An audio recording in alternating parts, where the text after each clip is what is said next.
Let me tell you a little bit about Dr. Malachi Martin. For those of you who just joined, Malachi Martin, ex-Jesuit, former exorcist, presently a best-selling author. As a premier investigator of clandestine politics, unlikely alliances of popes and cardinals, his novels offer rare insights into the men who guide nearly 1 billion people in faith and broker the destinies of countries and continents. As a member of the Vatican Intelligence Network under Pope John the 23rd, Martin helped extend the church into Iron Curtain countries. In 1964, concerned about the corrupting influences of power, Martin was released from his vows of poverty and obedience after 25 years as a Jesuit.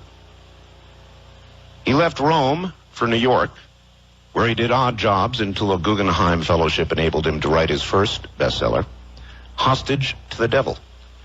It was followed by the final conclave, Vatican, 3 popes and the cardinal, the keys of this blood, the Jesuits, and many, many more. Born, by the way, in Kerry, Ireland in 1921. He has done many, many exorcisms, and that is generally what we're talking about right now, and possession. I'm trying to understand possession. And we left off last hour talking about the fact that it apparently is generational, Doctor, generational possession. Yes. Yes, it's. Let me explain that. It's not that possession is passed on with semen, passed on with genes. No. It's that the same demon inhabits the members of the same family for generations, consensually. He is nourished by them and kept by them and satisfied with them. The children are trained in it, and they perpetuate it in their children. It has gone on for generations. It's generational. And sometimes unwillingly, we have cases in hand, for instance, of daughters to whom their mother attached her familiar, her evil spirit, and then we have the job of ridding them of that. And it takes time, and it's painful and anguishing. How does a person know? Does a person know? I mean, is in the mind or the soul of the possessed? Yes. Is there always knowledge of that possession?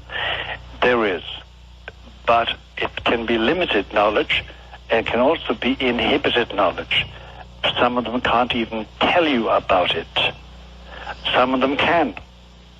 It depends on the particular type of demon. There are many types of demons. Some of them are quite intelligent. Some of them are very stupid. Most of them are specialized in one thing and one thing only, and that's all they can do. And it's a reflection of some gift as angels which they had, now distorted as demons. And in these matters, as in everything connected with it, go to the experts. Don't try and do it yourself. Yes. And then do not, a big confusion out which we should clear up for everybody, and it's this. There are many healers and deliverance experts, and many people will undergo lengthy prayers and incensings and various ceremonies. But the truth is this, the horrible truth is this, that if there is a demon in your life and he dictates your behavior, at least in one province of life, one area of life, he can only be expelled by direct confrontation, by somebody with authority to expel him. So when I say him, of course, spirits have no sex. They're not male or female. I just use him in the generic sense of the English word. But it's the confrontation. It's not a prayer. Gee whiz, if it was a prayer, it'd be very simple to get rid of them. All right, this is something I want to ask about, if I might for a moment, Doctor. Sure.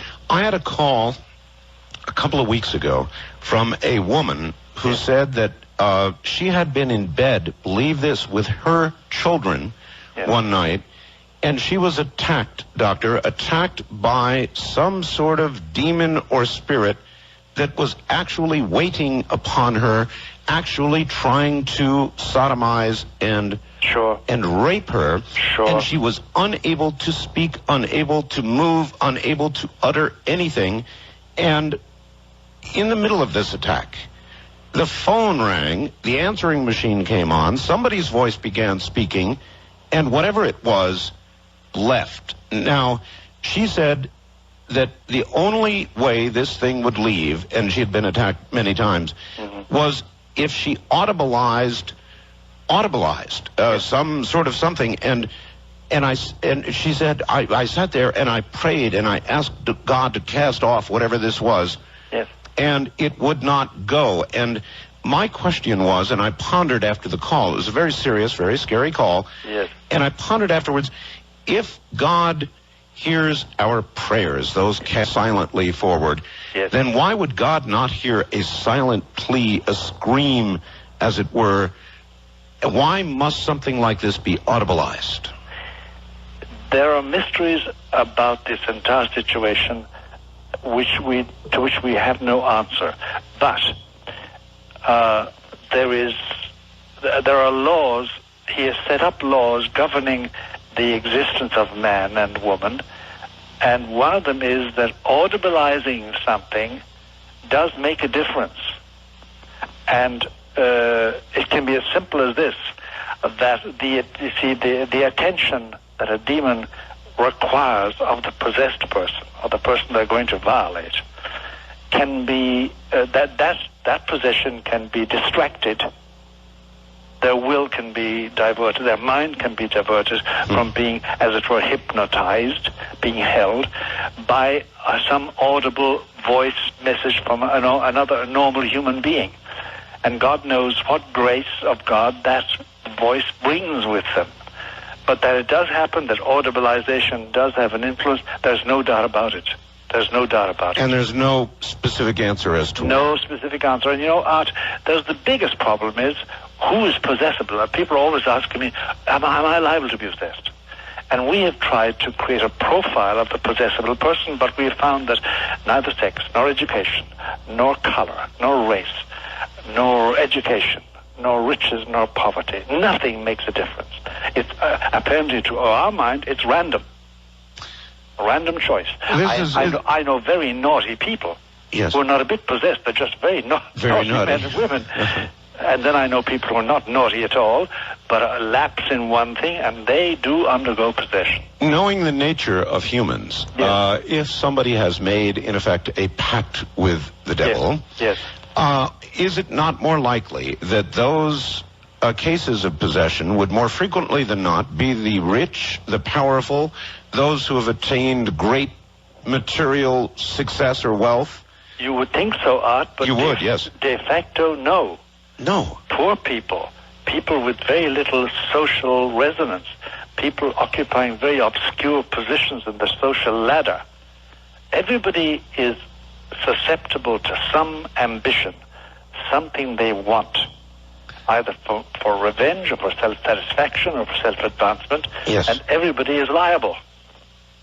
So the pact could be something as simple as the wanting or the wishing of a mate, or the attention of somebody of the opposite sex, or that's right, to get married. To get married. To get this man, to get this woman. Yes. You see, for instance, if I could do this now, I want to take the following example, but with great care.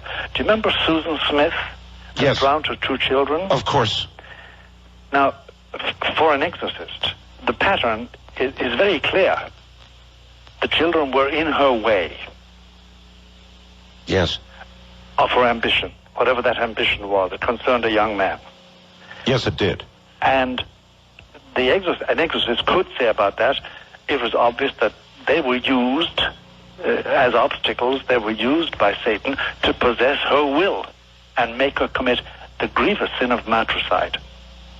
Because she was convicted of that anyway, so I'm not accusing her of anything that she's not convicted of. Of course not.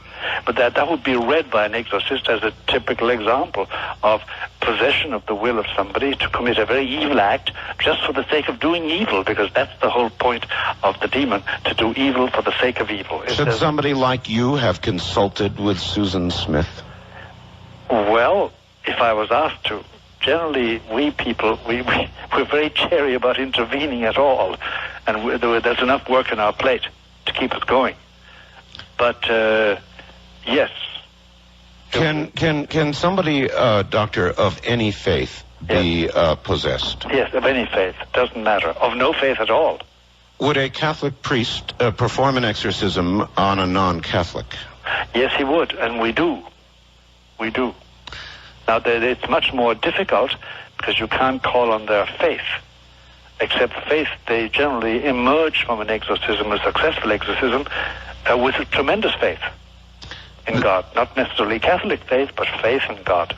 Speaking for the layman, there are many people walking around listening right now who are no doubt scared to death because at one time or another in their life, they have probably in a moment of despair or a moment of need said, I'd make a pact with the devil if I could just have so-and-so. And they're probably thinking at this moment, there's a pretty good chance they may be possessed. You can't be possessed without knowing it. And you can't be possessed against your will. You may wish all day and all night for the devil to come and sign a pact with you, as it were, a Faustian principle, like Mephistopheles in the play of Goethe. But it can't happen without your knowing it and without you willing it fully, finally fully, bit by bit by bit. So that you needn't be afraid that you're possessed and you don't know it. No, that doesn't happen. Well, are there not, though, no doubt, many people who have achieved success or achieved that goal for which they made that dark wish, that moment, and they certainly must wonder. No, they know. They know. They know. They know. They know full well. And that's the darkest secret of their life. The dark, indeed. That sets them apart from wife or husband or lover or mistress or brother or sister. And you say you have seen these people, you know these people when you see them. Oh, yes, you do. You meet them in the street, you meet them in cocktail parties, you meet them at dinner parties, you meet them at meetings and conventions. And, of course, I must tell you that I get out of their way. I have enough of it. I don't want to confront them. I don't want to have anything to do with them, unless I have to professionally. Doctor, Catholic priests, how many Catholic priests are capable of or do within the church exorcisms? Nowadays, Art, unfortunately, a minimum. As you know, in the last 25 or 30 years, belief in the devil, belief in evil incarnate, in an evil spirit, belief in hell, belief in the demons, their existence, and the activities, say, of Lucifer and of Satan. They're distinct demons, by the way. People often confuse them, but they're distinct demons. Belief in that has flagged, has got very weak.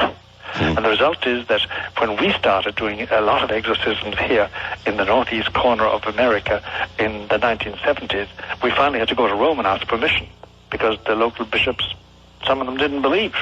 So we went to Rome and said, look, these people, we need authority because, by the way, nobody can do an exorcism without being given authority. And it must be a bishop gives authority. So we had to go and get special permission from Rome to do it because we couldn't get it here. Now, some bishops do believe, some bishops don't believe, some priests do believe, some priests don't believe. Most of them want to have nothing to do with it. They know little and they want to know less. That's really, and some bishops, some cardinals we know, say, look, don't bother me. You have all the authority you want, but don't tell me a thing about it. I don't want to have anything to do with it at all. Possibly the source of the hear no evil, see no evil. That's part of it. That's part of it. Because if you have to take into account that so-and-so, this political leader, this particular borough leader, this particular CEO is possessed, it does complicate life, Art. It does complicate life.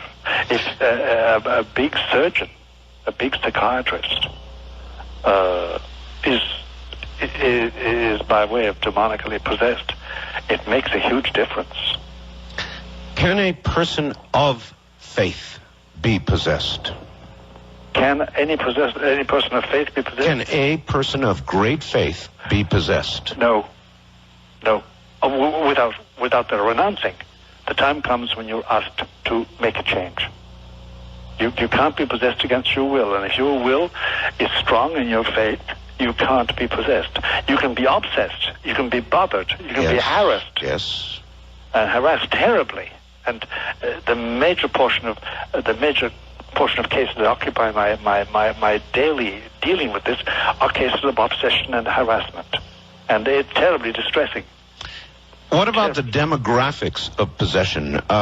We saw The Exorcist. Can a child be possessed? No, except unless in exceptional cases you have children born and quickly developing at the age of 4, 5, with a will as strong as a person of 25, really. Mm-hmm. And they can undergo possession, but it's rare. It's very rare. They can be harassed and obsessed, and that usually generationally, on account of the parents, on account of an aunt, on account of an uncle. How, let's see, what's the right word? What word am I looking for? In a generational case of possession, does the parent actively teach this child in the dark ways? Yes, they assign the child to their demon. They're satisfied with the demon becomes what they call a familiar of theirs, and they give it a name. They call it Philip, they call it George, they call it John, they call it James, they call it Mary, whatever. And they assign the child to it. They teach the child to do obeisance to it, and they make the child participate in ceremonies, Satanist ceremonies. Wow, there's a lot of that going on in America today? A lot.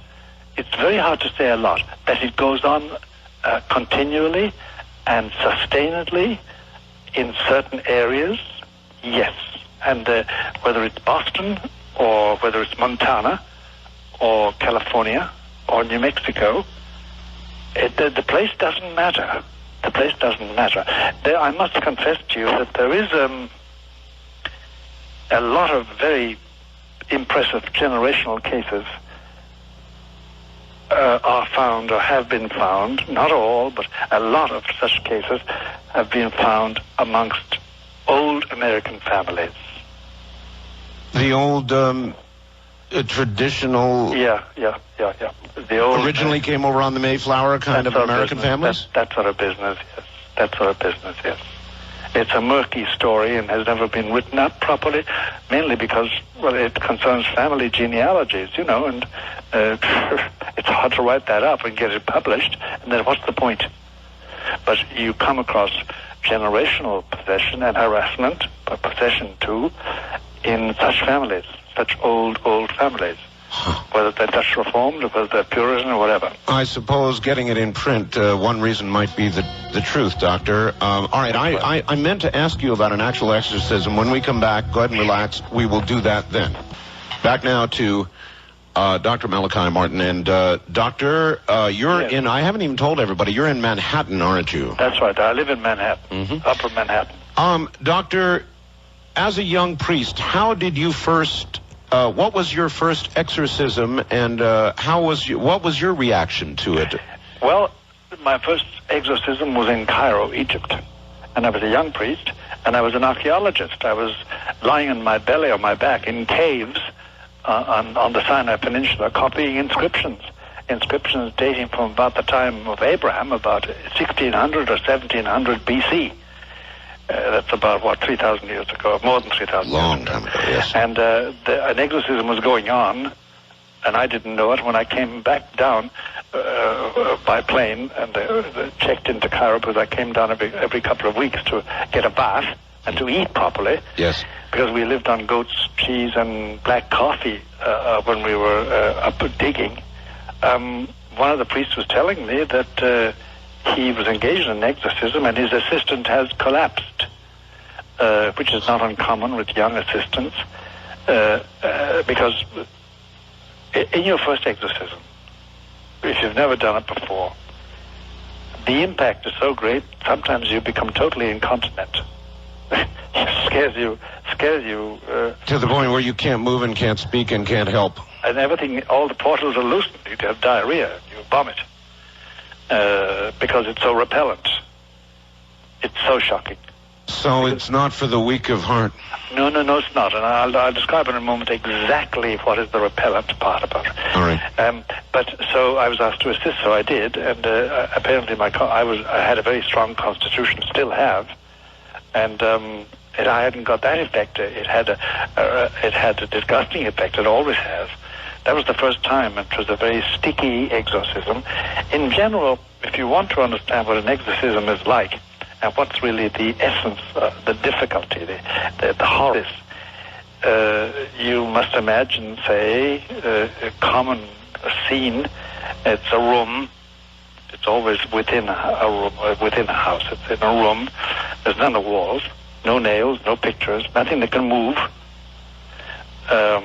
If the windows are there, they're barred with shutters. You don't have glass around the place that can be shattered. All of this is prepared. All this is prepared. And we have the person in question is either violent or not. Most times not violent to begin with.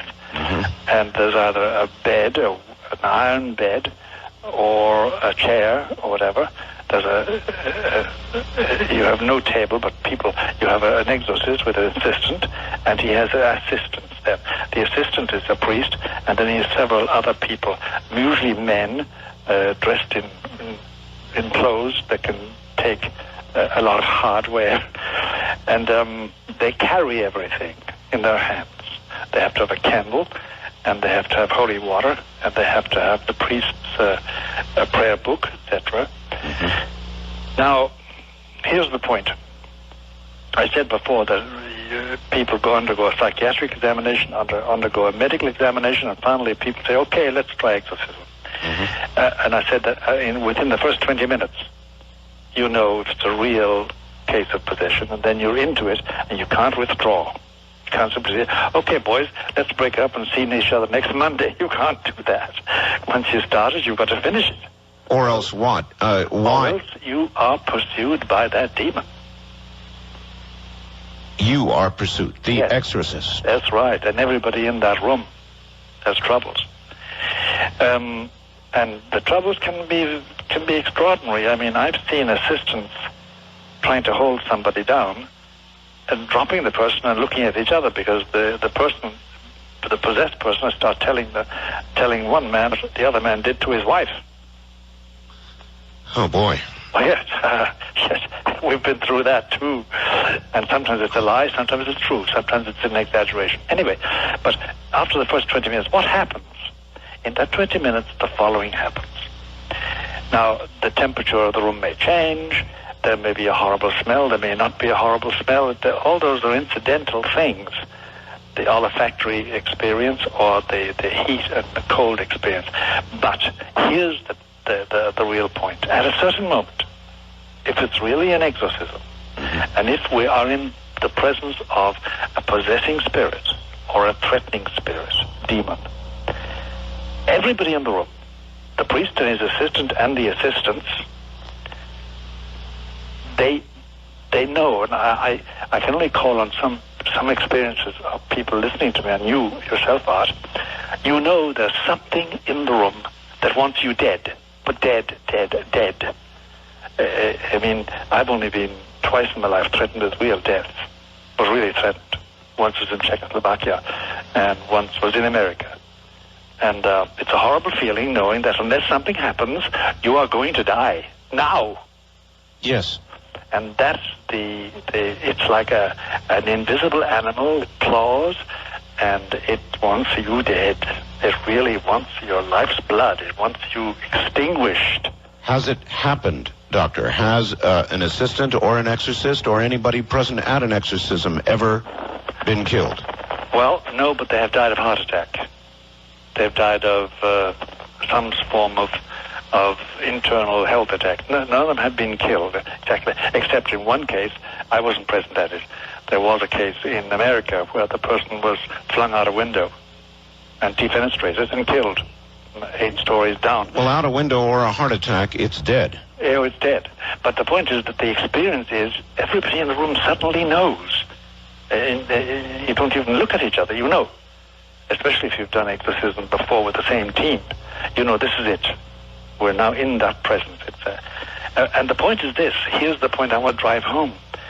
It's a confrontation, not a series of prayers, of pious wishes, and of deliverance and healing invocations. No, no, no.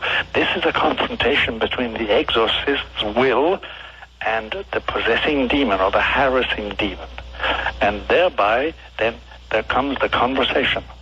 Because the exorcist has to find out the name, what the demon calls himself. If we want to speak about himself, it's not himself or herself, as we all know. But anyway, what their name is. And the name is usually a reflection of their function, what their function is as an evil spirit. And you have to get them to admit that.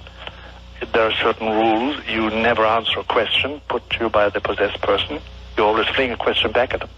How do you know when you are speaking with that demon? It is impossible not to know it once the person starts talking. It is impossible not to know. You know. Everybody in the room knows. And it's not a change of voice. Sometimes the voice is a big change in the voice. Sometimes it's a small change. But there's something, the manifestation of the spirit, when it's cornered by an authorized exorcist, is palpably clear, like the nose in your face. Everybody knows. And there's no deception about it. And it has this bone-chilling effect. So it's like a war. It's a war. It's a war. Once it begins. It's a real confrontation. And this is where people make a mistake about treating with evil spirits. If they think or suspect or know that they're being bothered, they attempt to take it on themselves, and you can't do it. You have no authority. I was going to say, this is one of those don't try it at home things. In other words, that's right. You don't sit by a bed and attempt yourself, not knowing what you're doing, to say a nice little prayer that this spirit will leave the body. You can do that if you want to, and it's okay to do it, and it does relieve the pressure and the tension, blah, blah, blah, blah, blah, but it does not dispossess a possessing spirit. It does not. For that, you need authority. And this is the difficulty that Buddhists and Jews and non-Catholics sometimes come to us and say, we've been trying exorcism and it doesn't work. And one would laugh if it weren't so pathetic at times. Because they must have it's only the authority of Christ can get rid of them, can get rid of the spirit. And that's what takes place. And then that can be long or short. It can be a long game of cat and mouse, trying to trap the demon, trying to get it to conceal, and then it lapses into complete silence or violence. Doctor, we hear of successes at the end. The story usually ends well. Are there failures? Are there times There are failures where it's total failure. And that is calamitous, because then that means the person goes ahead possessed. It means that the exorcist has sacrificed something for nothing.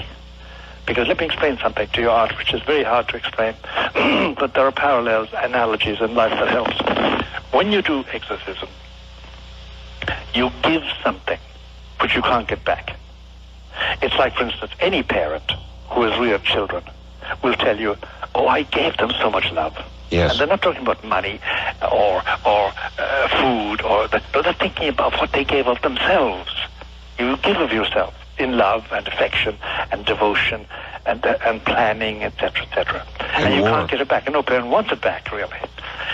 Similarly, with an exorcism, the exorcist gives, a little part of him dies, put it like that, and goes away and waits for him in heaven. Little slice of death. Yes, a little slice. And for instance, after a bad exorcism, I mean a long, unhealthy one, you don't eat very much for a couple of weeks, and you don't sleep very deeply either. You can't. You've been locked in combat with a very, very insalubrious, unhealthy, anti-human, heating spirit that has communicated with you. For those not of faith, are there, during the course of exorcisms, actual physical manifestations in or near the person or around the person or in the room, as in the movie? Do things ever move? Do you actually... Oh yes, things move. If there's anything movable in the room, it's going to move. If there are nails on the wall, if there are pictures, if there are windows that can be broken, they'll probably be broken. if there's something which is weak, unbreakable, it can break, it can move, so you want to have a very bare situation completely. And even then, the exorcist is not free once it's all over. I've been flung out of bed. I've been knocked off stools and broken my shoulder by the demon to get his own back, just to remind me he was there and to make me pay a price for the damage I did. This is like going to war. It's very much like going to war. It is a war.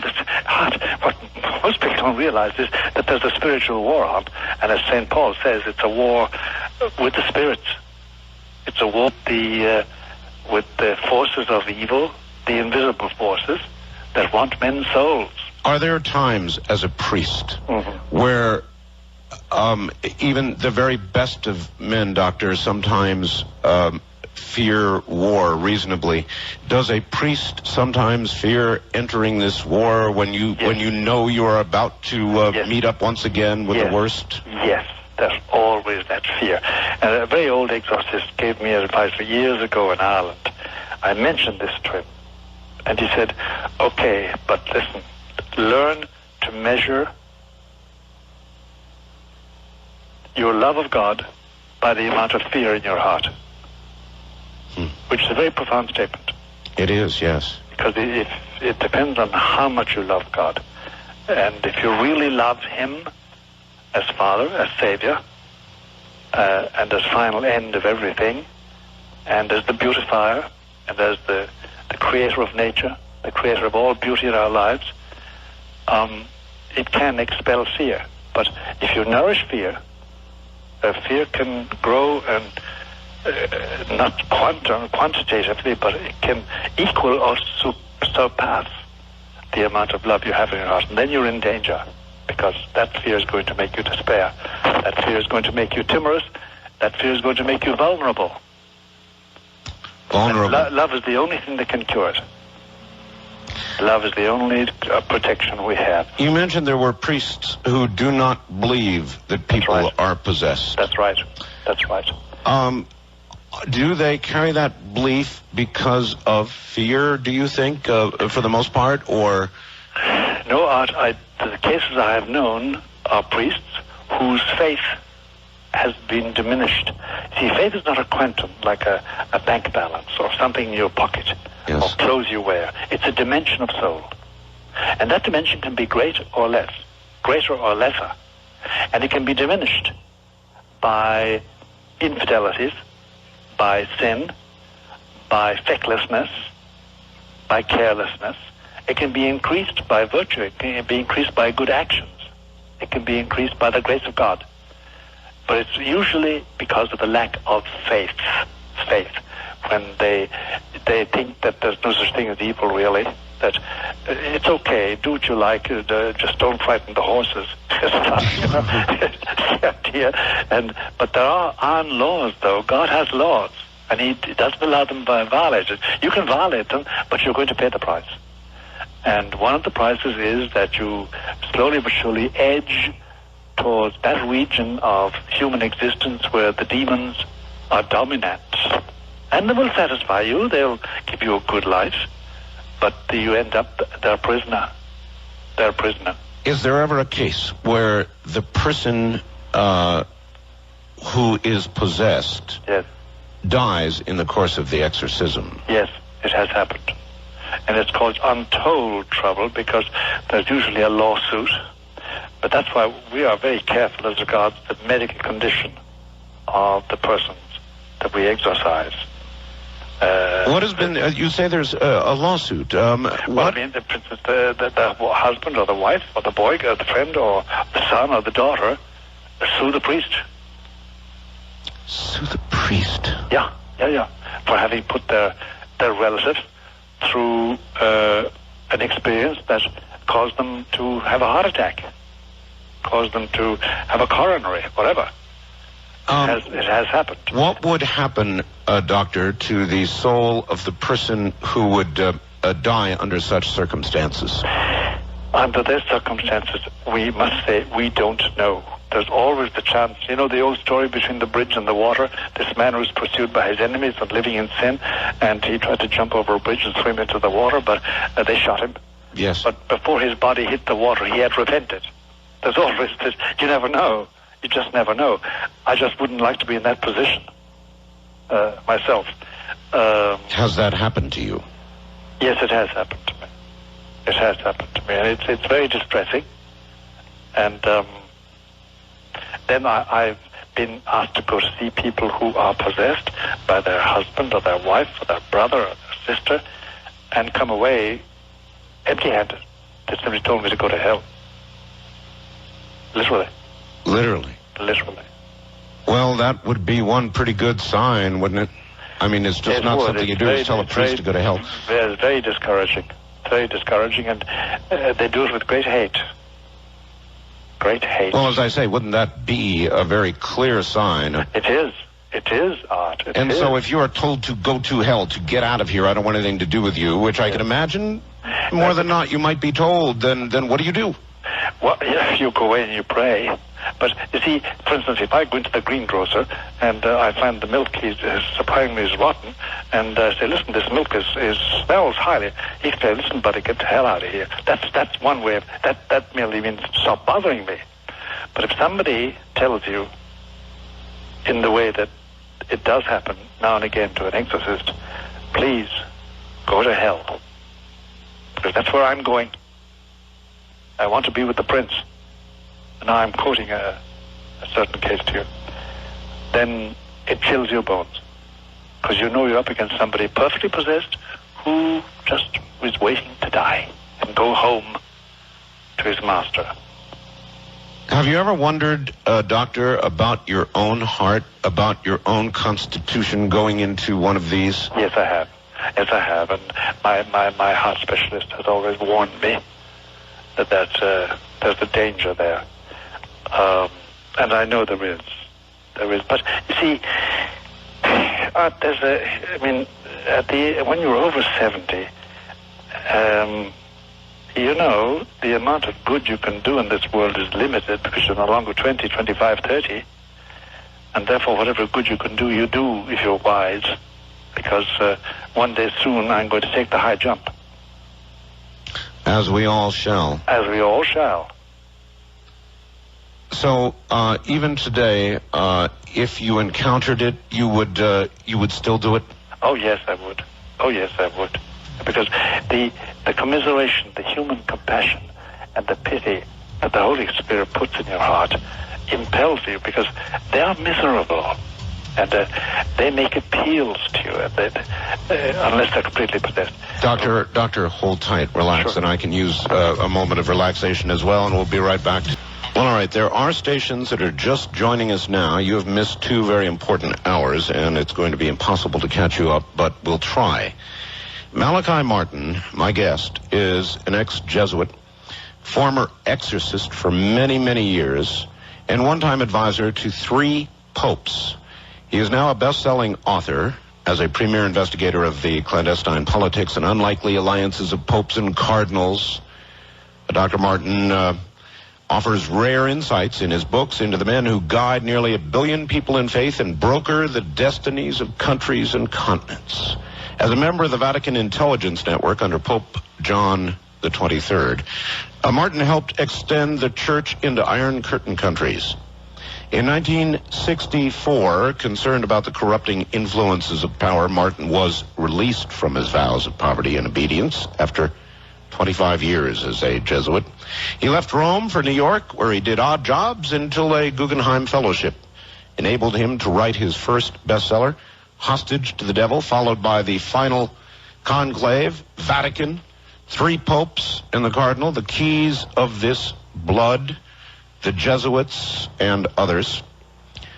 He has been reviewed by many. Forbes said no spiritual journey is complete without a Vatican page turner by Malachi Martin. Sacramento Bee said it is to Martin's credit that his real-life fictional cardinals have flesh, bone, and blood, sometimes the heart of a South Chicago ward healer. The Dallas Morning News said in biblical times they would have called him a prophet. He just described in great detail what exorcisms are like. Doctor, are you Yes. there? How you've held up through great exorcisms. How are you holding up this morning? Very well indeed. I mean, this has been an exhilarating experience, Art. All right, It really has. I have a lady who would like to speak to you. She sent me a fax, Doctor, and I called her. She sent me the following. Yes. Art, please help me. If I'm not possessed, then I'm being harassed, tormented, used, abused, sodomized, all of it. I believe my mother promised me to her evil spirit. My family is an old American family. I converted to Judaism 30 years ago, and she sounded so much like somebody you described that I thought I would bring her on the air for a moment. Her name is Eva. Eva, are you there? Yes. You're on. My name is Eva. Eva, all right, Eva. I'm sorry, you're on the air with Dr. Martin. How do you do, Dr. Martin? Good morning, Eva. Good morning. Can you hear me? Yes, very well. Yeah, thank you. Good. If you are in that condition, if you think you fulfill all those conditions in your life, you should apply to the local bishop, the bishop of the diocese in which you live. I don't know what that diocese is, and I don't need to know. San Francisco Diocese. San Francisco, yeah. Well, there may be a difficulty there because Yeah. a lot of the clergy in San Francisco have given up any belief in the existence of evil, above all in the existence of evil spirits, and I wouldn't at all be surprised if the Archbishop of San Francisco is among those. Yes. I do not know, Eva. I don't work. I love San Francisco. I've been there several times in my life. I'd love to live there. Don't bother. I don't choose to be here. I know. I know. Well, that's what happens with most of us. Our place of living is imposed on us. But in any case, you have to apply to the local bishop for an exorcist. Now, you say that a person who is truly possessed is aware of it and has made a deal. Well, put it like this, yes. With conditions and restrictions, that's true of anybody who's possessed, partially possessed. Is or it a fully straightforward deal? What's that? Is it a straightforward deal? No, it's never straightforward. Never straightforward. No, it's never straightforward. You're always at the heel of the hunt in the matter. But you think it's straightforward, but it isn't. Oh, no. What I mean is what I'm trying to figure out. Yes.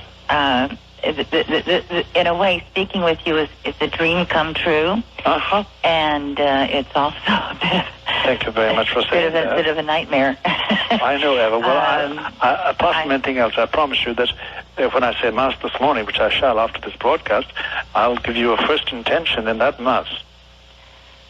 There was a time when I would have just laughed at that, but I know. I have tremendous respect for it now. You've acquired wisdom. My concern is for my grown married children. Oh boy. And my grandchildren. I'm afraid to people that I become attached to or involved with, and that does include my family. Yes. Bad things happen, and I'm really afraid to be around people.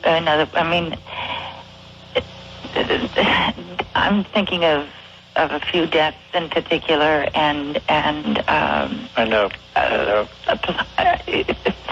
Stuff happens. Eva, I know exactly what you're talking about. I know exactly what you're talking about, and my heart goes out to you. It really does. What can she do, Doctor? She must find a good priest.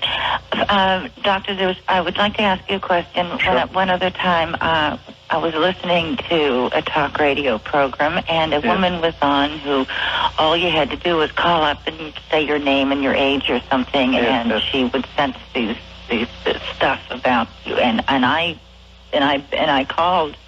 Yes. And I gave my name and my age and so on. And she said, there's a very strong presence of a man who's been with you for about 10 years, and you really need to do something about that. And was it accurate? Yeah. It was accurate. Yes, and I didn't follow it up. I had it's really taken me close to a year to be comfortable with actually saying that. I know. Eva, I would be chary, if I were you, of any freelancer in this whole matter. No, it's terribly serious. You see, there's no doubt about it. A demon can have information about one without any reference to God at all, without any reference to our safety. I've already learned that. Yeah, they can know things. You need to be under the protection of God, and you need the authority of Christ to get rid of any harassing or obsessing angel in your life, because you don't sound as if you're possessed, but you do sound harassed. Yes, sir. And obsessed. Yes, sir. And that's the commonest form of demonic activity today. Now, explain this to me. I, at one time, was even fairly unfriendly about the Catholic Church, but there's been so much movement now that you'd have to decide to... There are so many factions. Yes, of course. Which is good, to my point of view. Yes. You say, give myself up to the authority of Christ. Yes. Through an exorcist. That doesn't mean to accept Christ as a savior. It just means to acknowledge the authority that Christ would have in this matter. That's right. Eva, but I must be frank with you.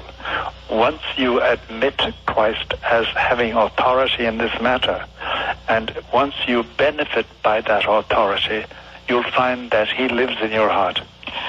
Well, he was a Jew.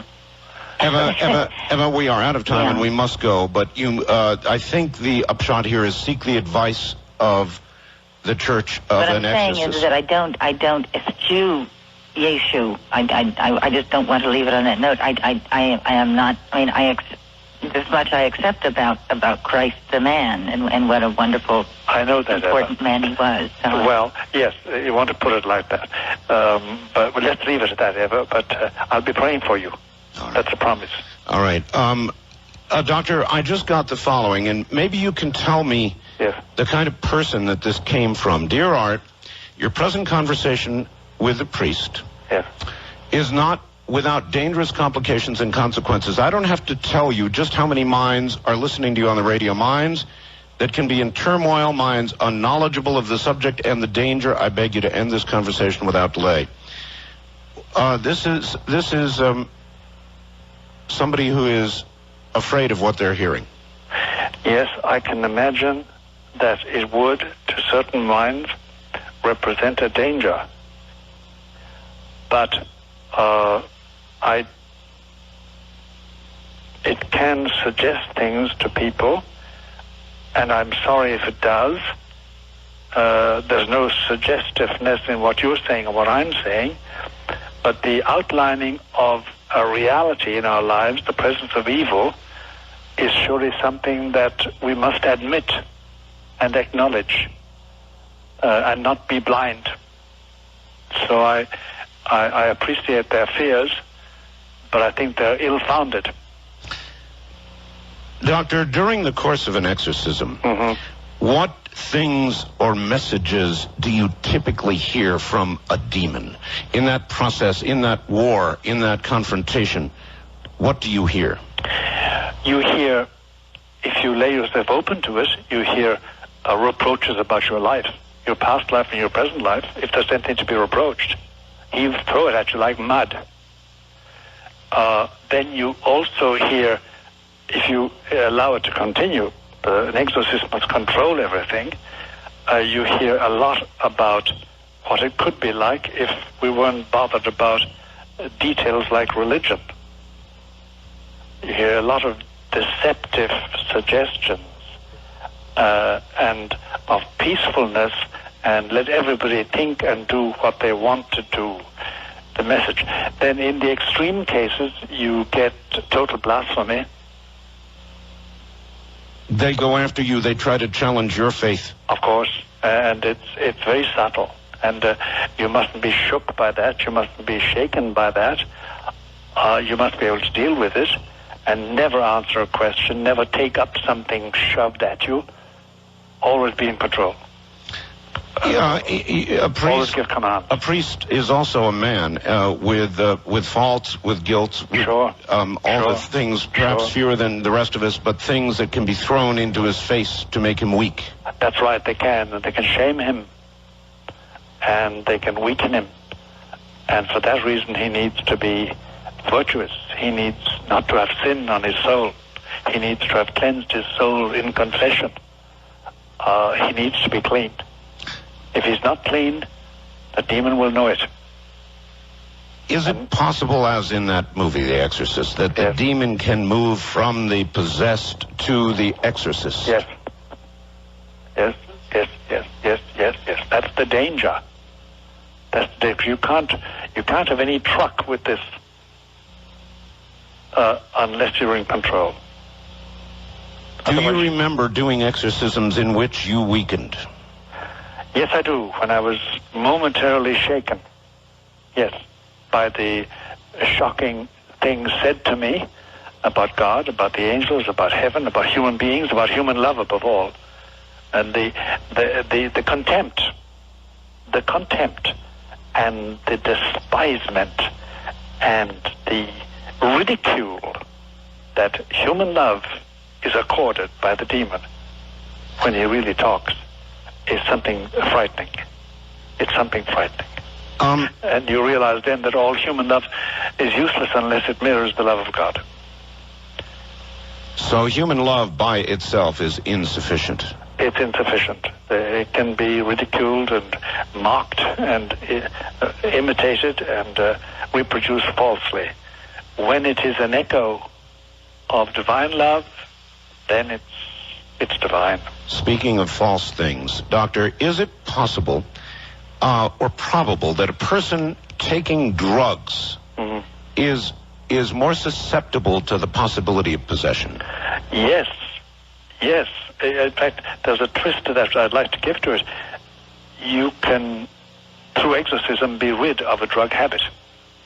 Because in many cases, not all, I'm sure, but in many cases, the lapse into a drug habit, the adoption of a drug habit, is the result of satanic influence, demonic activity. What you can get rid of it. What if you were to give out sort of a general piece of advice to people who are wondering about possession, what signs do you look for? This: if in your life there is some imperative coming out of left field, not of your choice, but commanding you, urging you to do something, to yield, to be controlled, and know that can herald demonic activity. For instance, let me explain something to you. We heard a lot for a long time, we still hear a lot about transcendental meditation, and the essence of it was that you made your mind blank. Yes. You know? Yes. And you channeled. The difficulty, Art, is this. If you do that, you are a sitting duck. You open the door and say, come in. And the same thing with the Ouija board. And the same thing with many channeling activities. It is not necessarily the board itself, that's just cardboard, but right. When you use it in that manner, you're issuing an invitation. That's right, and you're saying, the door is open, please come in, whoever you are. You can't do that with impunity. You can't do that with impunity. And many a case we're dealing with today starts with a simple thing as the Ouija board used as a plaything. But it got serious. Mm-hmm. Then there are spiritual seances of the same kind. Channeling. Waiting for the spirits to talk. Oh, they talk. Doctor, we talked about earlier the quickening. You talked about an increase in possession or exorcisms of 800%. 800%. In how many? In what span of time have we seen this increase? Since about 1969 to 1989.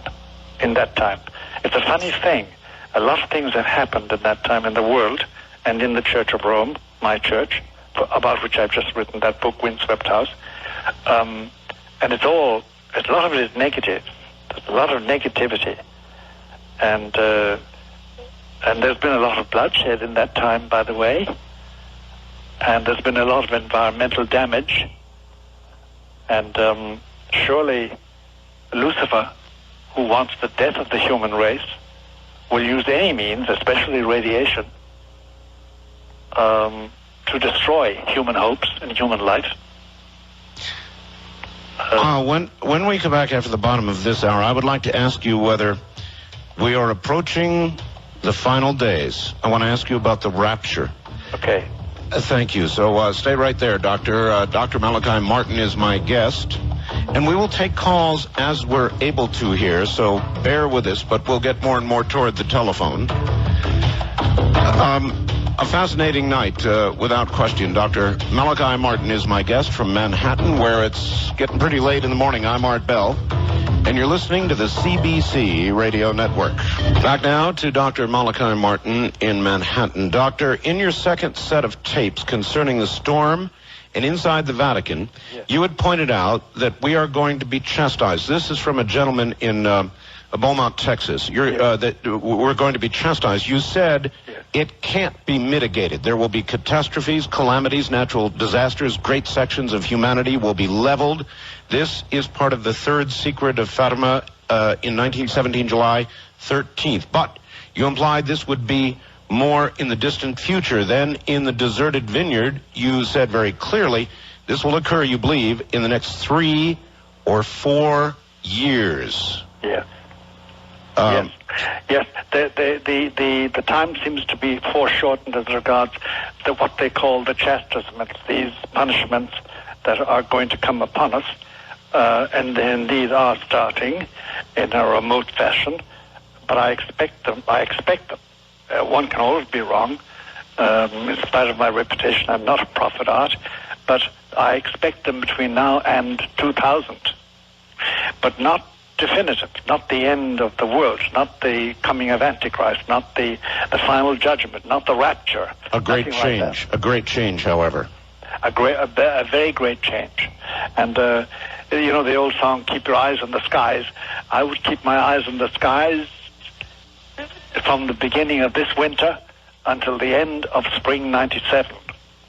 Because depending on what happens in that time, we will more or less have a prognosis for what's going to happen between now and 2000. How many human beings do you think will make it through this change? A good majority of the present human beings that are alive, but in great misery. In a world where perhaps you don't want to live, that sort of thing. That's right. That's right. All right. A lot of misery. There are many, many people who want to speak with you, Doctor. Wildcard line, you're on the air with Dr. Martin. Good morning. Where are you, please? Yes, this is a doctor, and I'm a former seminarian. I would rather not give my name. That's quite all right. That's quite all right. That's quite all right. A wonderful program, Art, and Father Malachi. I think one of my spiritual directors was a friend of yours. Namely? Father Menard. Oh, yes. Ernest J. Menard. Yes. And I was a seminarian with the Premont detentions in L.A. for a while. But I wanted to talk, first of all, would you tell Art something about the 3 days of darkness when I'm done? Yes, I will, briefly. And I wanted to just mention, I wanted to talk about how I was a youth minister after getting out of the seminary. And we were asked by the bishop to go to Ogden. And we were told why the bishop wanted us to be in Ogden. And we did a retreat for 110 Hispanics. And dozens fell on the ground frothing. And I realized that I was not prepared for that. And so I fasted for about 3 days while we were doing that retreat. And no ills happened. But later on in Oregon, I met somebody who was heavily involved in New Age and occult. Yeah. And I got an inner word that says, get out of the room fast. And I was trapped between, it was a real small room and crowded and couldn't get out without making a scene. So I waited a couple minutes. And that night, I had my first out-of-body experience. I was basically grabbed by a demon. And I've had occasional out-of-body experiences since then, and basically they are stopped by the name of Jesus. That's right. It's the only means at that stage. Get free of it all as soon as possible. Yeah, those people who are involved in out-of-body experiences, stay away. the name Jesus. Dangerous, Doctor. Thank you for the call. Very dangerous. Very dangerous. Very dangerous. Any truck with that, and you're into what they call, you're onto the middle plateau, and that's a very dangerous situation. Doctor, 3 days of darkness? Yes, there's no doubt about it. There are going to be 3 days when there's a great darkness over our earth, and during which it will be dangerous to be abroad, to be outside your home, and even in your home it may be dangerous. 3 days without sun? 3 days without the natural light we're used to, art, yes. Without that. But it's like everything else, when it takes place, they will endeavor to give it an astronomical and a geophysical explanation. You know, so much of what you're saying this morning, my audience knows, you might not, because you're in Manhattan, where I presume that you've not been able to hear me. Yes, I've heard everything you said tonight. Well, tonight, yes. But, Doctor, in just the past week, yes. I don't know why, I asked the audience, yes, if one day you arose and the sun did not come up, what would you conclude? I just asked them that general question, and... what was the answer? The answer was, many answers were flippant, yes. But many answers were, they would conclude that the end has begun, or that a change is definitely upon us. It was just, it's eerie to me that I even asked that question. I know. All right. I know. East of the Rockies, you're on the air with Dr. Malachi Martin. Where are you calling from, please? From Fort Myers, Florida. How you doing, doctor? How you doing there? What's on your mind? Okay.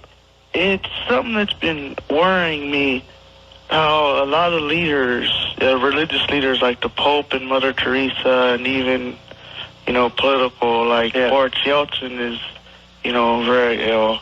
Yeah. And I was wondering, is that like a big sign that it's coming now or soon? Yes, it is. That these vain leaders or apostles or leaders in the world are ailing.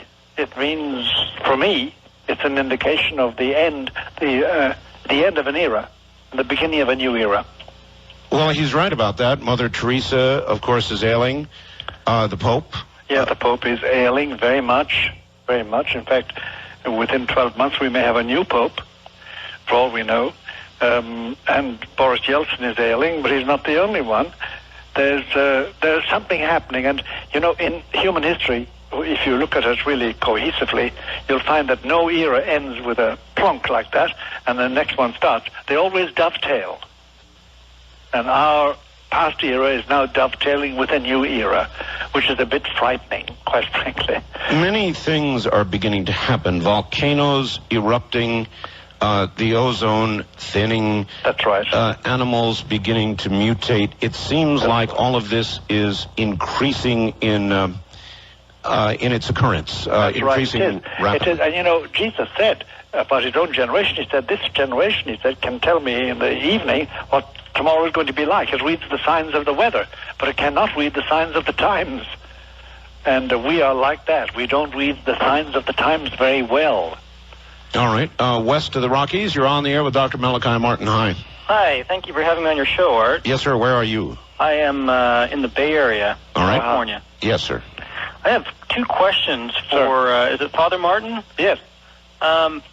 I am, Art, I'm an attorney, and I've also been a Christian for, right around 17 years. Yes. I've been studying demonology almost as long. Yes. And I have two questions for the Father, and a couple comments, if I could. Go. Yes. First is, what is well, let me preface this and say you have mentioned a couple of times that it's when you do exorcisms, there's a conflict of the wills and driving the spirit out. Primarily the wills. Yes. So what is the basis of your authority to cast out a demon? Christ. Okay, yeah, you've been a little bit weak in referencing that, and I would go beyond I didn't mean to be weak at all. The blood of Jesus is what... I didn't mean to be weak at all. It's Jesus Christ. Okay, that's good. The second question is, I am, denominationally speaking, more of the Protestant tradition, and I would ask you, can a non-Catholic, without the Pope's authorization, do exorcism? I've never come across one yet. Okay. But it may be, but I've never come across it yet. They come to us, even though they remain Protestants, they remain Methodists and Lutherans and Mormons and whatever, or Jews or Muslims or Buddhists, but they come to us for exorcism. Okay. Well, I'd like to proffer that you're speaking to somebody who's done a number of exorcisms. Just good. Through my life, I'm not a Catholic, and I don't have the Pope's authorization, but if it'd be Have they okay, I'd quote succeeded? 2 scriptures, Art, for the benefit of your audience to support that. Have they succeeded? Is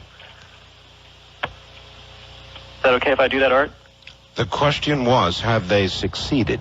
Oh, yes. Yes, I ministered to a young lady last June. She had multiple nightmares every night. I mean, not just bad dreams, real nightmares. And we went through about 2 to 3 weeks of deliverance sessions and drove out 20-some demons, many of them manifesting and speaking and telling us where they're from. And Doctor, is there a danger to what he is doing?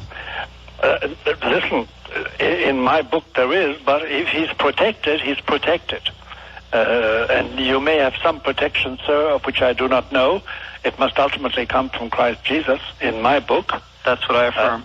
But if you have that protection, fine and dandy. God bless you. I'll pray for you. Thank you, and Father. hope you go right ahead. You sounds because like you had a great deal more... can't expel these demons except in His name. That's affirming to hear you say that. I would like to just read 2 scriptures, Art, that are, one of them is one of my favorite verses in this area, another one that just... I would prefer you don't do that. Okay. I thank you for the call, sir, but it is possible then, Doctor, that somebody, a layperson, could successfully do an exorcism? That's right. He must therefore have been granted the authority of Christ Jesus. He must have been. And that's not impossible. It's not necessarily, absolutely, metaphysically necessary to come through a church man, through an ecclesiastic. Normally, in my life, it always has. But if somebody else can do it directly with a gift from the Lord, more power to him. Doctor, there was a recent movie. I don't know if you're a movie goer. It was called, I think in its final version, Prophecy. Its working title during production was God's Army.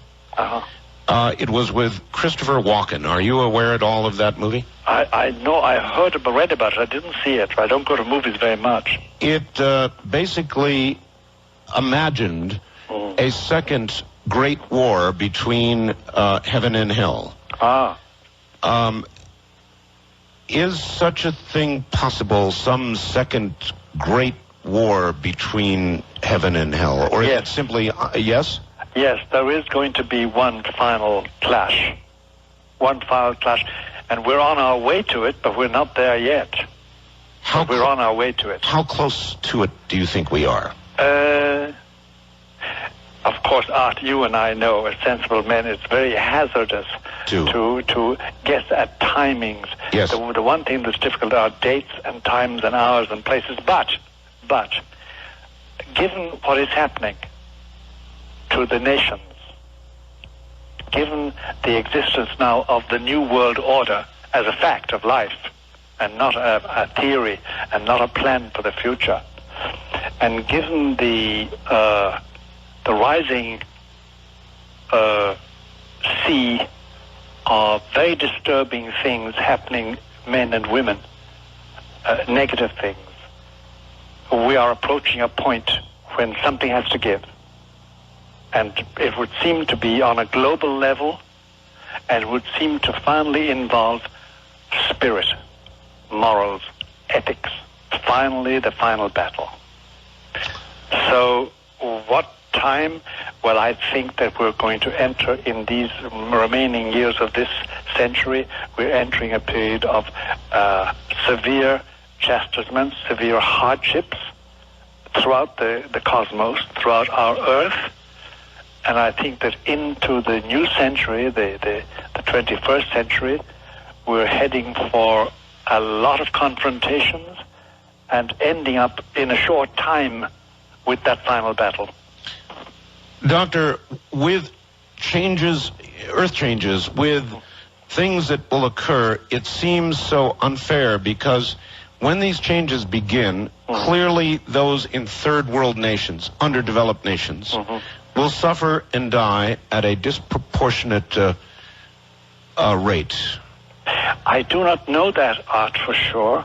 I think that where things will be really bad will be in our overcrowded western cities, our big cities, say Mexico City with 30 million, Yes. or Atlanta, or Los Angeles, or New York, or Chicago, the big urban settlements.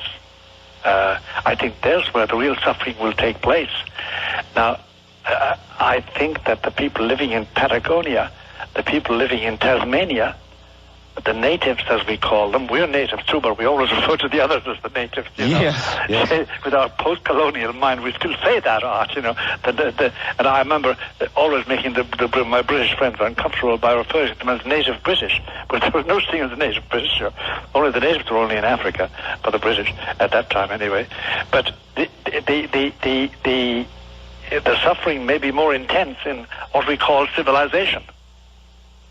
Maybe much more intense because we are more dependent. I mean, Art, look, think what would happen to New York if the water supply is cut off and the electricity and the gas. Oh, yes. Oh, that's obvious, very clear. What has been your toughest, your hardest exorcism as you look back?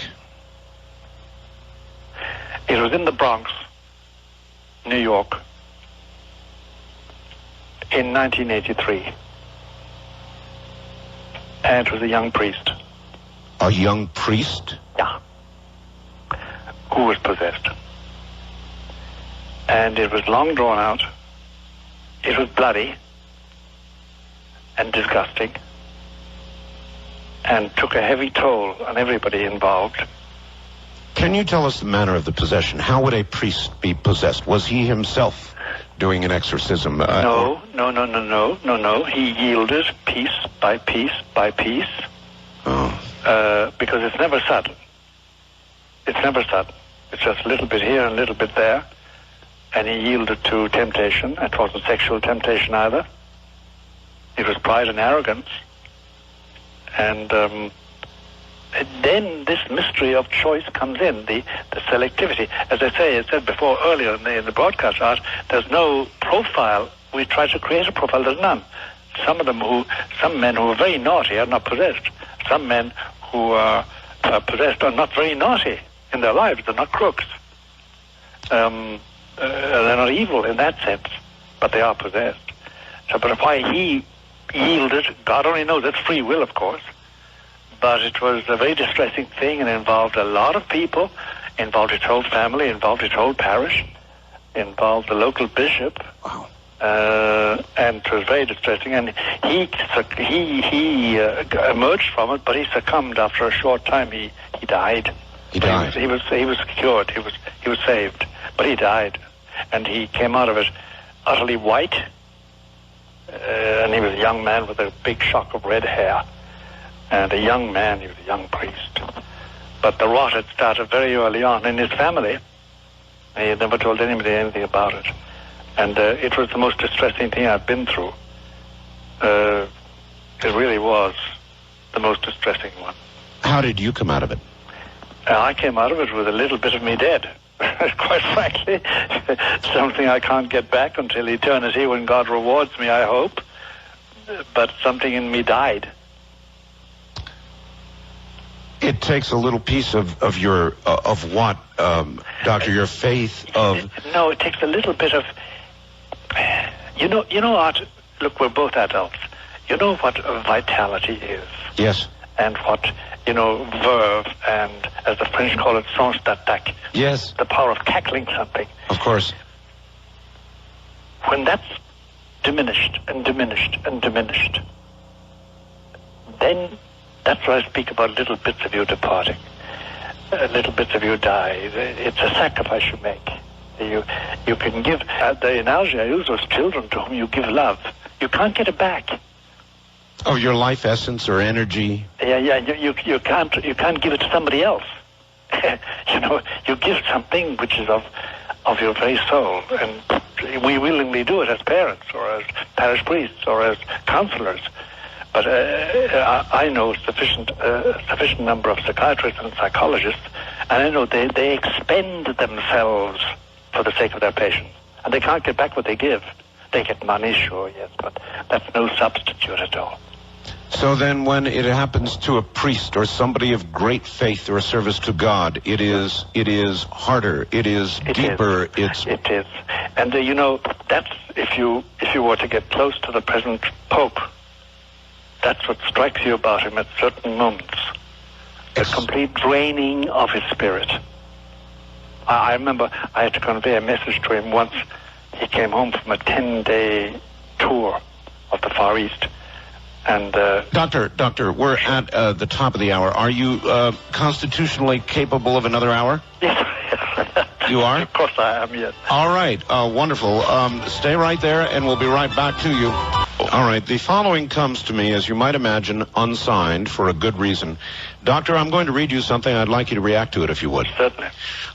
Dear Art and Dr. Martin, in 1991, I made a pact with anyone that could get my girlfriend to come back. The response was by Satan. At that point, my eyes literally rolled back, and I heard only 2 words, 1 year. 1 year later, she broke up with me for no good reason. Several months later, I was asleep, had a dream that I was looking at myself in a mirror brushing my hair. When I looked at my eyes in the mirror, they turned totally black. The person was me, but the soul behind the eyes, evil. At that point, I knew exactly who it was, what I wanted, and how it got there. At this point, I was awake, tried to get up and turn on the lights, but was physically pushed back down to a prone position and could no longer move even a finger. To make matters worse, the bedroom door slammed shut, and I was cut off from the light in the hallway. What happened to this person? This person accepted possession and was possessed and infested, and the demonic power took over. I'd love to know what happened subsequently. There's no doubt about it. It's a genuine, everything there is genuine, unless it's copied from a book, but they're genuine phenomena. These things really happen. Doors slam shut. They really happen. They do. But you see, the point is this: that if you go to a doctor and tell him that, he sends you to a shrink. Sure. But it doesn't help to go to a shrink with these things at all, unless the shrink knows what he's talking about and sends you off to an exorcist. And apropos of that, remember you also got a letter or a fax from somebody asking you to cease and desist from this conversation. Correct. I now know my reading of that is that their lifestyle is disturbed by being told the truth about demonic possession and harassment. To get back to this particular gentleman, I would love to know the result of, he won't tell us this time, perhaps some other time he will, tell us what happened to him subsequently. Everything that's there sounds absolutely genuine. Has happened, is chronicled, is known to have happened to others, and is genuinely the effect of demonic infestation. All right, one other, Doctor. Could you tell us, please, more about what you believe may be seen in the sky? You said keep your eye on the sky. Between now and next spring, what should we be looking for? And then, as a matter of fact, before you answer that, also he says, can we obtain Dr. Martin's books? Yes, they can. You have many books. You've been a very prolific writer. 16, and I have one at the present moment called Windswept House, which is about the present condition of the Church of Rome and of the present Pope, and what's going to happen shortly to both.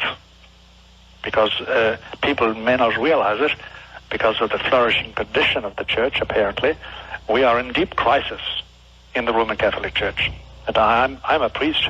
I say Mass every morning. I baptize babies. I hear confession, etc. So I'm a traditional priest. But I know we're in deep doo-doo, in deep trouble. Mm-hmm. And this book is about, that's my latest book, but it's the 16th book I've written. It's called Windswept House. That's right, published by Doubleday. Doubleday. So your books are generally available in bookstores? That's right, they are, or in paperback. This one is still not in paperback. It will be next year. What What, doctor, are ghosts? Ghosts, Yes, sir. genuine ghosts,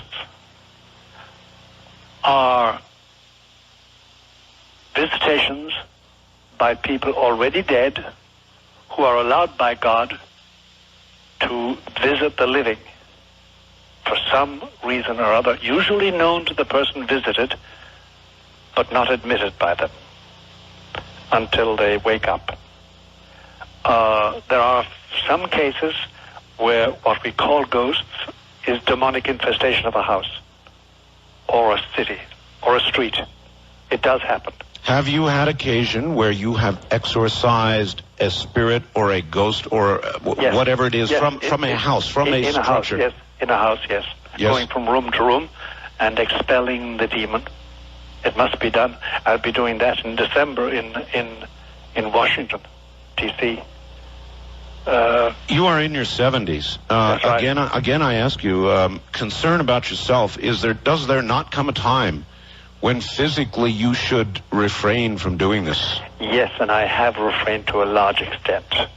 It's nothing like the febrile activity of my 40s and 50s and 60s. No, I haven't. Then I've had open heart surgery Oh, my. and 2 heart attacks. So, simply the nature of things has imposed a certain restraint on me. Were either one of these heart attacks associated with exorcisms? One of them was. One of them was. Yes, the bad one. But that's the price you pay. And Art, we're only here for a short time. It is true. It is true. All right, let's go back to the phones. West of the Rockies, you're on the air with Dr. Malachi Martin. Hi. Where are you, please? I'm in Fairbanks, Alaska. Fairbanks, Alaska. Yes, sir. What's on your mind, sir? Say again? What's on your mind? I have a question for you. I used Yeah. to be involved in magic before I was a Christian, Uh-huh. and summoning demons and all that kind of strange stuff. Yes. The question I have for you, though, is now there's a person up here who is infested with them. Who's in And touch with what? demons. I mean, Oh. you can actually see it because some of the stuff he does. Yes. And I was just wondering, as a Christian, should I even attempt to cast them out or just leave them alone? Oh, that's a good question. It is.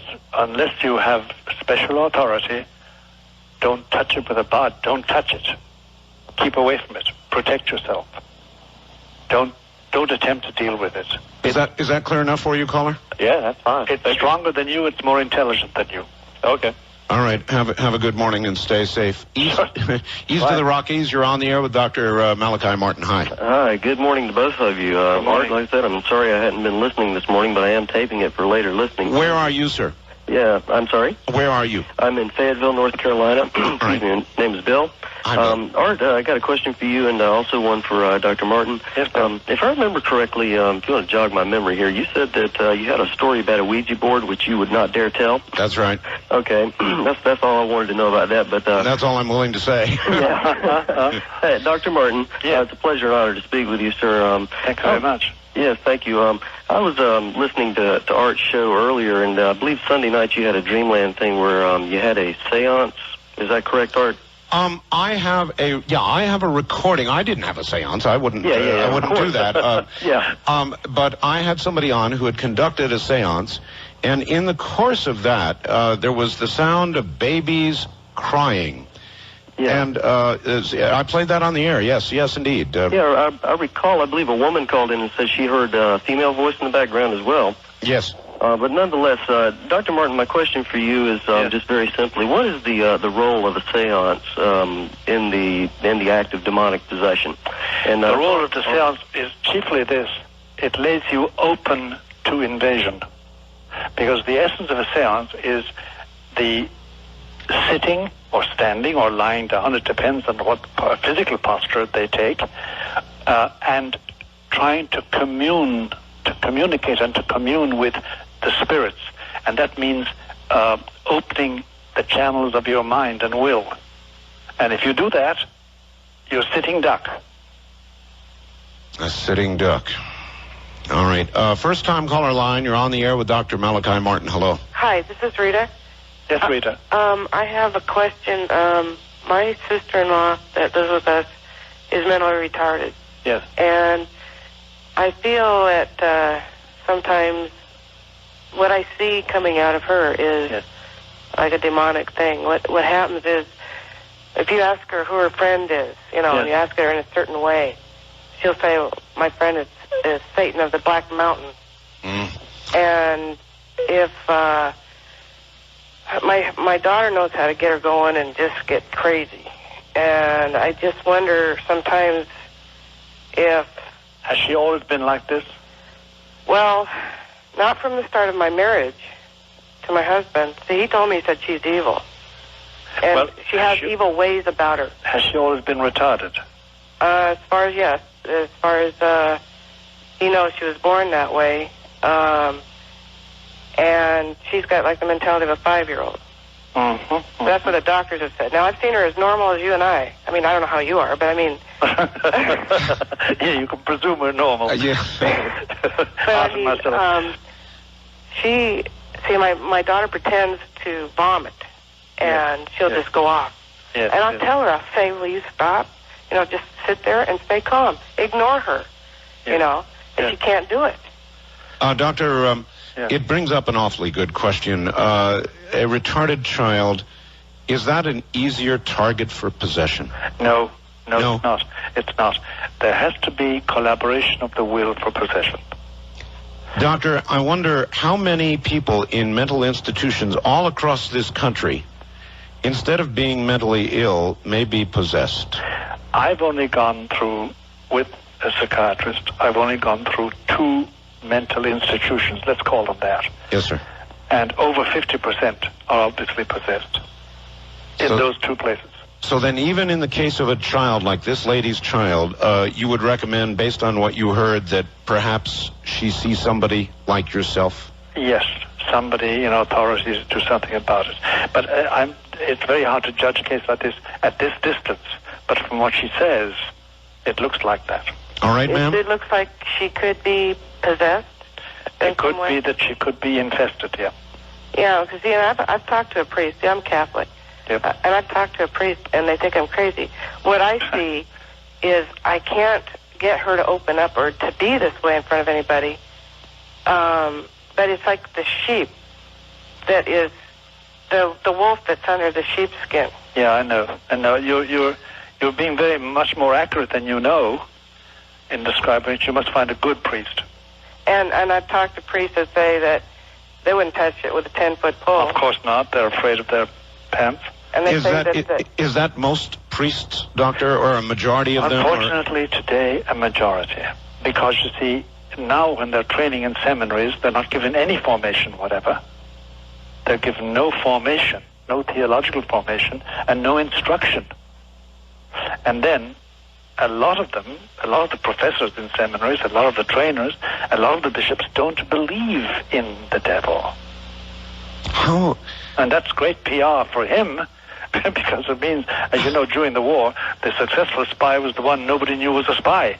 Well, how can, a dumb question from a layman, how can a priest believe in the Almighty and not the other force? I mean, because actually, Art, it's a very telling question, and it's an intelligent question, because overall their faith has weakened.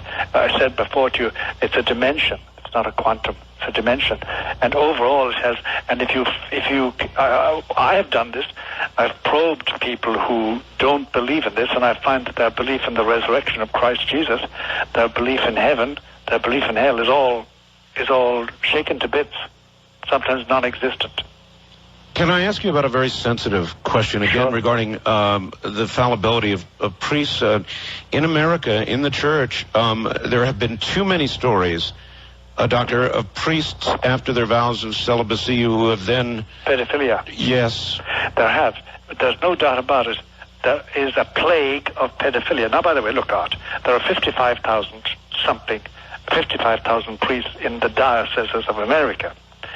And of that amount of 55,000, about approximately 2 to 4% have been found guilty of pedophilia, have been pedophiliacs.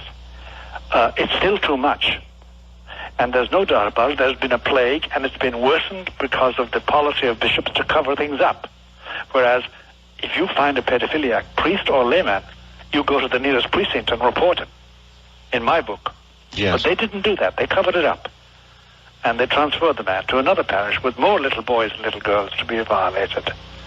And therefore they have had a very severe amount of trouble. And by the way, since 1985, the church in America has spent well over $500 or $600 million in out-of-court settlements. Oh, my. And that's the money and the dimes and the nickels of the faithful. Is it, Doctor, because of the church's attitude about it? In other words, they feel that there's been a breach of faith and they want to work on that breach of faith instead of letting it become a civil matter? Or is it just a plain old cover-up? No, Art, it's more complicated than that. There isn't a network of homosexual priests. We know that now. Unfortunately, there is a network, and they cover for each other. So that's a complicating factor. It's not a wide network, but it does exist, number one. Number two, as you know, for any ecclesiastic in the Catholic Church, there are only two evils: bankruptcy or moral scandal. Yes. These are the two things they're afraid of. Yes. They're not afraid of anything else. And therefore they try and cover anything up which breeds scandal, because that destroys prestige and finally stops money, stops people contributing. What are your feelings about vows of celibacy? I'll tell you something. My experience is as follows: whether as a chaplain in the U.S. Air Force, which I was, or as a parish priest, which I have functioned as, and as a priest now dealing with people, there's no doubt about it that a priest who is a celibate, a real celibate, not just a eunuch, you know, a real celibate, yes. Many who take the vow of celibacy are really eunuchs. Somebody has put a chastity belt on them and thrown away the key, and they're looking for the key. And sometimes they find it to be rude and lewd about it.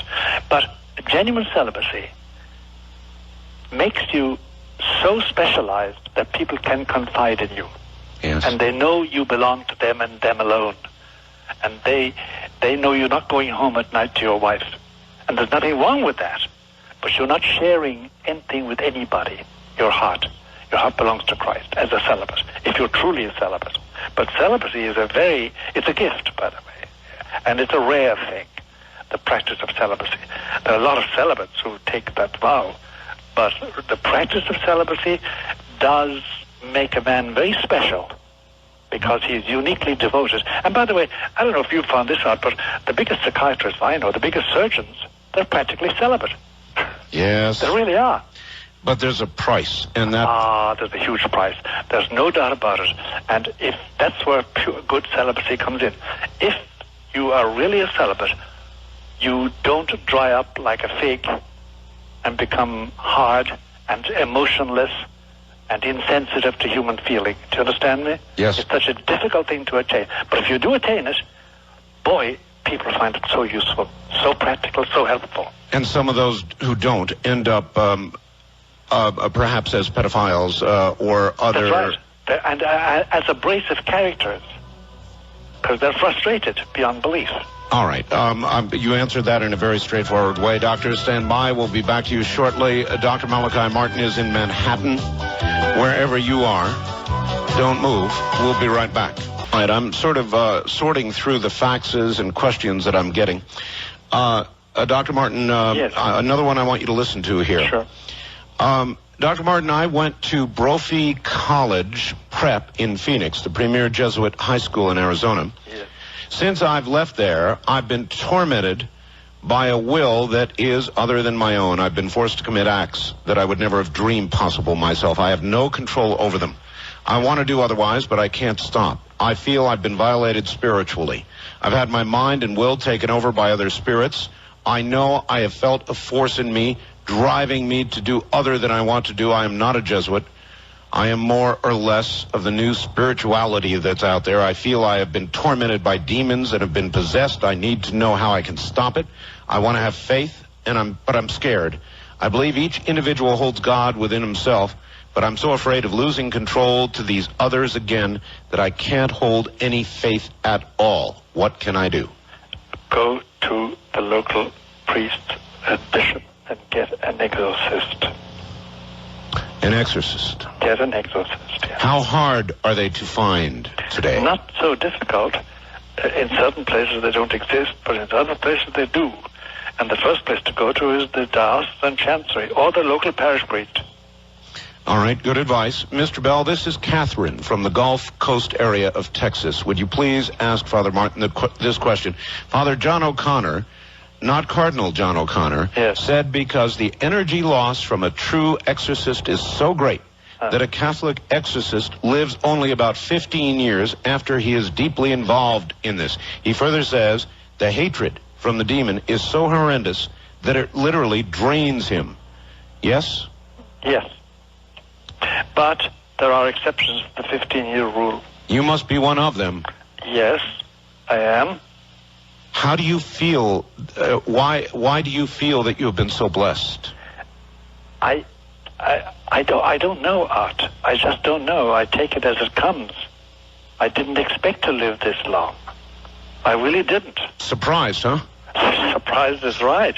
If you had told me that one day would be 76, I would have horse-laughed. Horse-laughed. Yes. I would like to ask you about something we've dealt with on this program several times. I know your background is in archaeology. That's right. So therefore, there have been many who have speculated and talked and thought about the pyramids, the Sphinx at Giza in Egypt. Yes, yes. There is some work going on that may result in the opening of some secret passages below the Sphinx. Yes, I've read about this. I'm not au courant with it. I don't know how far they've got. I don't know really what's being done. But I know there's something being done of that nature. Would you be surprised if there is something very ancient found there? No.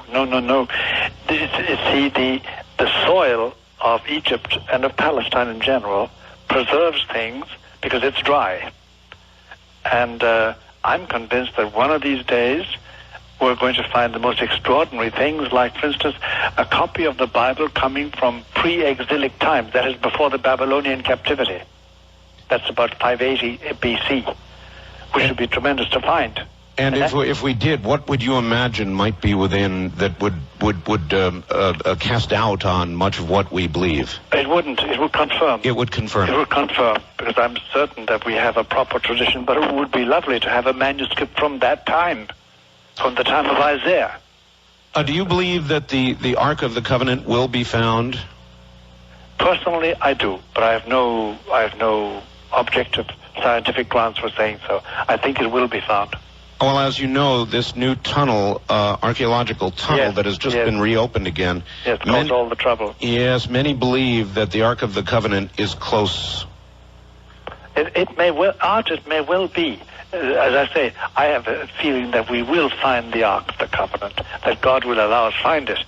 But I have no archaeological reason for saying that. All right, one more and then we'll go back to the phones. Joseph in Seattle wants to know, do you have any comment about the numerous sightings and encounters of and with what are being called extraterrestrial beings and their relationship, if any, with demons, angels, and the quickening process?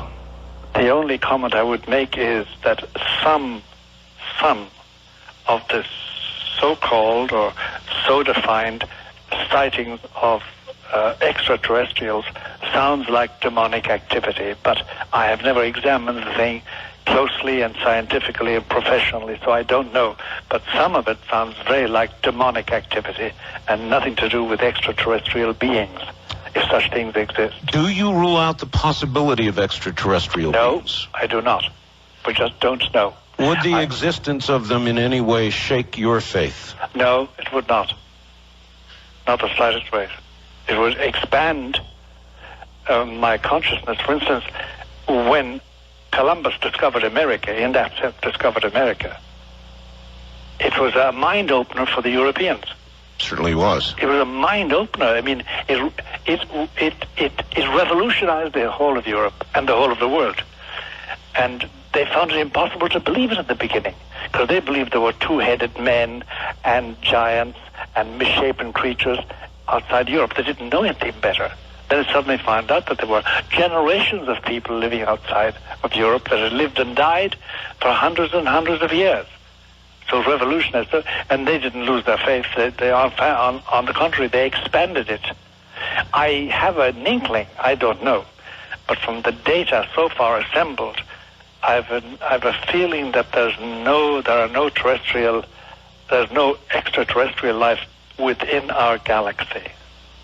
That may well be. I think it's outside our galaxy. That may well be. But that's only my own assessment. Yes, I'm not an astronomer. First-time caller line, you're on the air with Dr. Malachi Martin. Hi.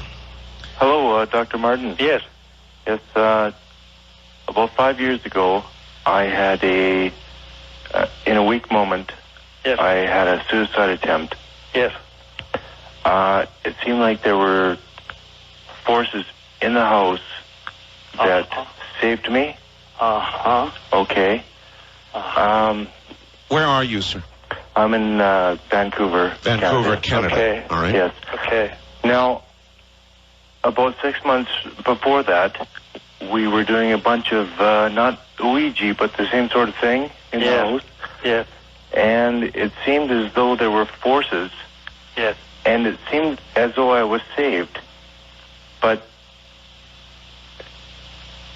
I've had nothing but bad luck since this time. Can you tell me... Well, if you have dabbled in the Ouija board seriously, and if you've dabbled in any... It's occult, there's no doubt about that. You're dealing with occult forces. Then you may have some attachments to you that you don't like, spiritual attachments in your spirit, and you want to get rid of them. Yes. And you want to get a good priest who can get rid of them for you. It's very hard to get rid of them yourself, but a good priest can do that.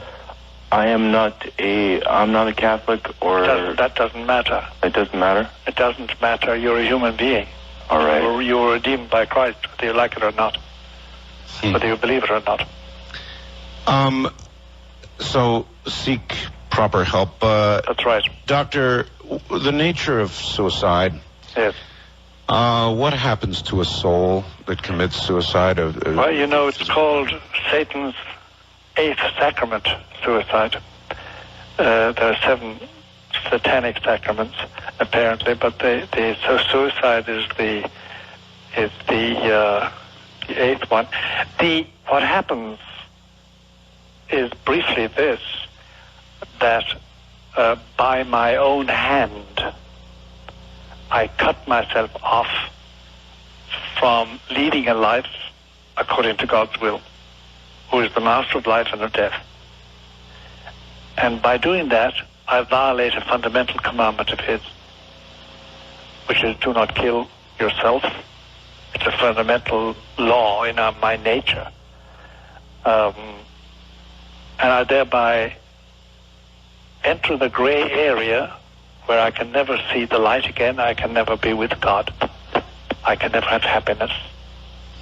And I suffer the torment of being separated from the one thing that would have made me happy, would have made me, beatified me forever, God and his beauty and his truth and his heaven. What about those people that suffer physical maladies that are terminal and horrible and simply... I know.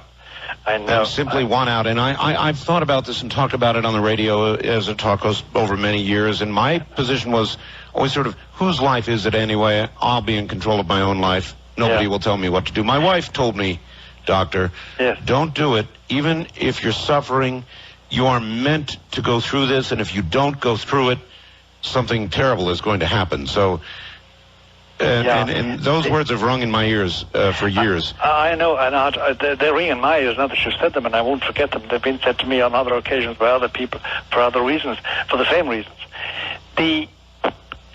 I don't know. I really don't know, Art, in the whole of human history that I have read and talked about and inquired into, I don't know of any explanation justifying human suffering except the sufferings of Jesus Christ on his cross.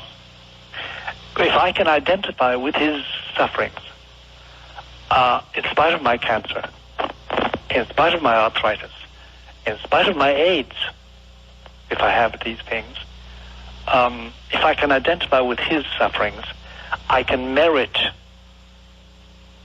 I can merit a greater place in heaven. I can merit a greater closeness to God. And I know in my soul what I want is God's beauty and truth. So then to avoid it by taking your own life is to exclude yourself from his company. That's right. That's right. Now, I do not exclude at all, Art. I must tell you this much. I do not exclude that, for instance, if I proceed to take cyanide or something, some suicidal act, I do not exclude that before I die, God can touch my heart and make me repent of it, even though I can't undo what I've done. In other words, redemption always possible, even the last second. But yes, I don't exclude God's mercy, but you're running a terrible risk. The numbers might not be with you. That's right. All right. Wildcard line, you're on the air with Dr. Malachi Martin. Good morning. Yes, thank you. Where are you, sir? I'm calling from California. All right. Yeah, okay. Thank you for the opportunity to speak with Dr. Malachi. I had a couple of questions, but first I was very concerned about something that you said. You had stated that something about the draining of your spirit.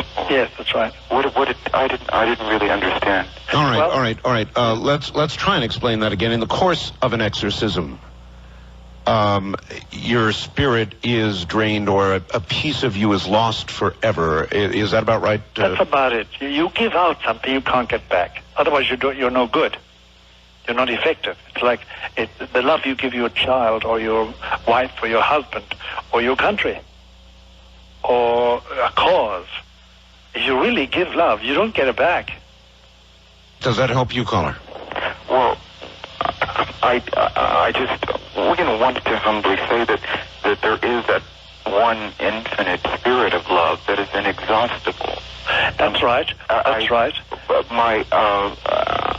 But the question that I had, in my studying of metaphysics, and I do stay within, the matrix of Christian principles. Yes. But I come to realize that throughout Christendom that there is much phenomena to be studied, from the Appalachian people who handle serpents and drink poison in the name of Christ, and glossolalia in the church, stigmatas, and these exorcisms and apparitions, and so your question is? Well, I just wanted him to comment on that, and another question that I had was yes? Is not the revelation, in your thinking, a prophecy of mass exorcism? Mass exorcism, I never heard of that. I don't think it's possible. Too bad. It's just not possible. Too bad. Because we could use one. Well, we could, Art. We could, but this is one-on-one. One-on-one. It's always one-on-one, isn't it? It is finally one-on-one. There is such a thing as a demon sharing several people. And you can get rid of that demon and exclude that, but it's not a mass exorcism. You're still concentrating on one damn spirit. East of the Rockies, you're on the air with Dr. Malachi Martin. Hello. Yes, this is Thomas in Madison, Wisconsin. Yes, sir. Yes, Thomas. It's an honor to speak to you, Father Martin. Thank you very much for saying that. Yes, I just finished reading your book, Hostage to the Devil. And I thought it was one of the best books I've ever read. It was fascinating. And in one of the chapters, you spoke about a professor who was one of the leaders in parapsychic development and astral travel. That's right. And I was wondering if that has any connection with what is widely known now as remote viewing. Yes, it has. And if there's any demonic possession related to remote viewing. Yes, there is. There is a demonic possession related to it. In the process of doing what these remote viewers do, and it is very interesting, Doctor, because there was a Nightline program. Yes. And it turns out our own government, for 20 years, has been involved in remote viewing. Oh, yes. Oh, yes. What is a person doing when they remote view? It's not exactly an out of body, or is it out of body? And they are subject then to all kinds of things, as you are when you open other doors with Ouija boards or whatever. I'll tell you what it is, Art. Really, what is at stake, and it's very volatile. It's like nitroglycerin for the soul. It's this: there are latent powers in us all. Yes. I believe that. The Nazis in their death camps, seeking to develop the perfect mind control, developed means, they found means of developing these latent powers. When we conquered Germany, we imported not merely physical scientists, rocket scientists like von Braun and the others. Right. We also imported the doctors who had gone in for mind control. And some of those mind control methods were used in the special forces of the USA. And they have found that in certain cases, they produce the very traits that you find in possessed people. But it does give remote viewing, makes it a reality, and remote action a reality. And the Soviets in their day and the Nazis went much further than we ever went. We learned from them. But it's highly dangerous because you probably heard me say, and it went by your ear, Art, and I didn't emphasize it, I spoke about the middle plateau. The middle plateau. I mentioned that once. That middle plateau is the plateau on which evil spirits work. And they use every paranormal power that they can, that's latent in human beings and can be evinced, can be used. And it's very dangerous and volatile. It's the nitroglycerin of the soul. It can blow it up. And it's a very dangerous thing because you let loose something amongst human beings as a group that's destructive in the extreme and completely immoral. There's no ethic, there's no moral, there's no rule at all. No, I believe that as well. I believe that as well, but it is real, isn't it? Oh, gee whiz. It's real. That's the difficulty about it. It is real. And I know people who teach it. So do I. Yeah. But no, not for me. Thank you very much. I'm a coward. I run. I really do, Art. I have nothing to do with it.